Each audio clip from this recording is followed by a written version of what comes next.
conclusão do primeiro dia da Jornada Nespro, 20ª edição desse evento. E também nós temos, nesse ano, o Congresso Mundial de Criadores, aí uma iniciativa do Instituto Desenvolve Pecuária e a Jornada Nespro, né, nosso núcleo, que é coordenado pelo professor Júlio Barcelos, juntamente com os acadêmicos. Tem acadêmico já no seu primeiro ano trabalhando nessa, tem uns que vêm acompanhando já há tempo, os doutorandos, os mestrandos, enfim, é uma galera que pega junto. E ao pegar junto, faz um grande evento aqui no Barra Shopping, em Porto Alegre. 600 pessoas, isso não é pouco, 600 inscritos nesse grande evento aqui da pecuária, da bovinocultura de corte. Nós temos aqui produtores de todas as partes do estado, nós temos aqui acadêmicos, nós temos pessoas ligadas à cadeia.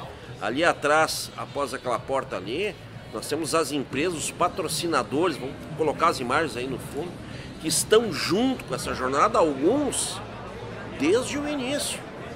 Tem gente que já está há 20 anos nessa parceria. Aliás, teve homenagens aqui, assim como também teve homenagens para produtores que estão desde a primeira jornada e durante esses 20 anos aqui juntos. Então, o que resta a gente a dizer é parabéns, parabéns pela escolha do lugar, parabéns pelo conteúdo mostrado aqui hoje. Hoje falamos de ciclo pecuário, falamos de mercado, falamos de consumo da carne, das propriedades até medicinais da carne também, mas falamos também de assuntos que sempre geram polêmica e também preocupação, como foi o caso do fator risco trazido aqui pelo ex-ministro da Agricultura do Uruguai, Fernando Matos, quando se mostrou preocupado com o atual status brasileiro, que é sem vacinação da aftosa. Ao contrário de Uruguai, de Paraguai e de Argentina, todos vacinando o seu gado, não foi nem foi em tom de alarmismo até, que o Fernando Matos trouxe isso aqui, mas a nível de informação também. Falando da preocupação dele com as fronteiras, o Brasil é um território muito grande, lá em cima nós temos fronteira com Venezuela, com Argentina, com Colômbia. São países que existe também um comércio clandestino muito grande. E, segundo ele, a preocupação se deve também, porque já viu esse filme lá no Uruguai. Lá em 2001, o país tinha o mesmo status do Rio Grande do Sul e do Brasil hoje. Livre da doença, sem vacinação. Vieram os focos, veio o corte das exportações, veio o inchaço do mercado interno e os preços lá embaixo, o que provocou uma enorme crise no Uruguai naquela virada de século. Alguns lembram, foi bem complicado. Matos não quer que isso se repita aqui no Brasil, até porque a gente está falando em bloco. E quando a gente fala em bloco, nós falamos aqui numa uniformidade maior nesse Mercosul, que até hoje não conseguiu ainda se fazer um bloco. Não conseguiu ainda se organizar, e na pecuária a gente tem isso aí. E hoje foi colocado aqui, tanto pela Lígia Pimentel, da Alifato, quanto pelo Matos, que nós precisamos unificar. Primeiro, a gente precisa padronizar processos e unificar discursos. E isso não vale só para governos, isso vale também para o setor privado, cujas empresas multinacionais estão em todos esses territórios aí. Eu trago uma fala aí do Matos e da Lígia também. Eu gostaria que vocês compartilhassem, ouvissem com atenção o que eles trouxeram. A Lígia trazendo uma informação aí, de que pela primeira vez na história o número de abates de fêmeas no Brasil ultrapassa o de machos, que corrobora aí com esse novo momento da pecuária, esse novo ciclo.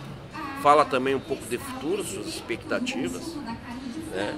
Mas teve notícias boas, falando em expectativas, né? Nós temos um mundo aí que está crescendo, Nós temos um mundo que vai demandar muito de alimentos e principalmente de proteína animal. E temos aqui um país que pode fazer isso aí, que pode entregar esses alimentos. E uma outra participação aqui interessante também foi a do Dr. Fernando Bastos, que trouxe as vantagens do consumo da carne. Foi bastante aplaudido, fundamentado naquilo que trouxe, fundamentado cientificamente naquilo que falta. Inclusive nós vamos fazer um convite para participar de uma das próximas edições aí do Conexão Rural para trazer o seu conhecimento. Então, gente, vamos então a esses trechos de entrevistas que fiz com a Lígia Pimentel e também com o Fernando Matos. Eu trago para vocês aqui no nosso canal do YouTube. Como é que a senhora coloca a pecuária do Rio Grande do Sul nesse momento em termos de escala? Boa pergunta. O Rio Grande do Sul ainda está batendo recorde de abate de fêmeas. Ele não conseguiu ainda descolar das máximas, como o Mato Grosso descolou, mas essa incongruência entre diferentes estados ela é natural. O que acontece é que o Mato Grosso, como grande produtor, maior rebanho brasileiro, maior produtor brasileiro, grande exportador, ele influencia, ele traz aí um panorama, vamos falar, primário do que vem na sequência para o resto do Brasil. Então hoje nós temos Mato Grosso e Mato Grosso do Sul como oferta já mais cadenciada, né? Um abate de fêmeas já diminuindo, não proporcionalmente ainda, mas numericamente, nominalmente, e certamente depois a gente vê os outros estados acompanharem e o Rio Grande do Sul vem na sequência. Então a gente observa esses estados com carinho, para entender, né, tentar transfigurar essa sensação aí e o que a gente tem observado desses indicadores para o Rio Grande do Sul.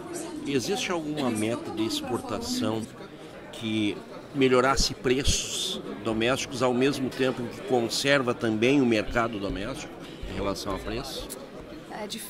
Isso é difícil a gente enxergar dessa forma, porque eu preciso também precisaria que houvesse um equilíbrio econômico doméstico no Brasil, e hoje a gente está vendo contas degradando.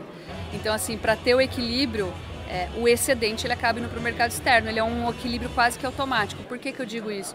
Porque é muito mais barato eu manter essa carne aqui, vender aqui, do que alguém vir com um navio, colocar num container, manter ela refrigerada, pagar o frete, pagar a aduana, pagar os intermediários para conseguir fazer essa carne chegar num outro lugar. Então é muito mais caro exportar. Então eu sempre considero que o equilíbrio da exportação é quase como se fosse um excedente, né, automático. Então está valendo a pena exportar, porque o pessoal não consegue pagar aqui o necessário para conseguir manter toda essa carne aqui. Acho que o equilíbrio está quase que automático dentro da dinâmica doméstica da nossa economia também. Muito obrigado. Tá bom. O senhor traz um ponto de vista bastante preocupante, que é a questão aí do status sanitário do Brasil. O único, te falando do Mercosul, é o único com a vacinação. E o senhor fechou com uma frase que eu sublinhei. Recém está começando todo esse processo. Nós tivemos semana passada aquela diplomação lá foi na França, né? Toda aquela loucura. O processo está começando agora. Está começando que a partir do momento que já o Rio Grande do Sul deixou de vacinar já há mais de 3 anos, né? Uhum. Então, ano que passa, ano que a imunidade do rebanho vai diminuindo frente à eventual oferta do vírus. Então, o que eu digo que já sofremos essa consequência no Uruguai no passado. Bastante, né? As circunstâncias poderão ser diferentes, mas nós temos visto ultimamente reintrodução da doença, da aftosa, em países da Europa, República Tcheca, Hungria, Alemanha, também temos visto na Turquia, temos visto também em Israel, vários países que têm denunciado a presença da enfermidade. Então, na medida que o rebanho diminuir a sua imunidade própria por vacinações prévias, o grau de exposição é maior. E no Brasil é um país continental, tem fronteiras com 9 países. Algumas dessas fronteiras não têm muito controle. E alguns vizinhos, como o caso da Venezuela, onde todos sabemos que a seriedade das instituições está absolutamente alterada por uma ação do governo que não é comprometida, que os níveis de corrupção, as acusações que existem, o narcotráfico, tudo isso gera toda uma incerteza, uma instabilidade que expõe toda a população bovina do Brasil, sendo que o benefício de deixar de vacinar para a bovinocultura não é bem visível. Tanto é que nós comparamos sempre com a situação do Uruguai, onde mesmo com status livre de aftosa com vacinação, não tem impedido o Uruguai de ter acesso, inclusive superiores ao que o Brasil tem hoje em dia. Ou seja, nós tivemos agora esse caso aí da gripe aviária. A gente consegue comparar, por exemplo, numa reação de uma aftosa, por exemplo, aí na cadeia bovina, em termos de reação? A questão é o seguinte, provavelmente o dano, há mais de um ano a China está barrando a exportação do Rio Grande do Sul de carne de aves para a China em função do surto de Newcastle. Né? Isso. Quer dizer, se nós transformarmos, tomara que nunca aconteça um recuo desta natureza, mas se ocorrer, provavelmente o impacto no preço do gado e nos mercados que o Brasil tem acesso é muito importante. Hoje o Brasil é o maior exportador de carne bovina do mundo. Esse volume incomoda muita gente, né? Incomoda porque está sendo concorrente muito pesado em muitos outros mercados. Inclusive uma questão de biossegurança. Biossegurança que o Brasil deverá observar, porque a guerra biológica, bacteriológica existe.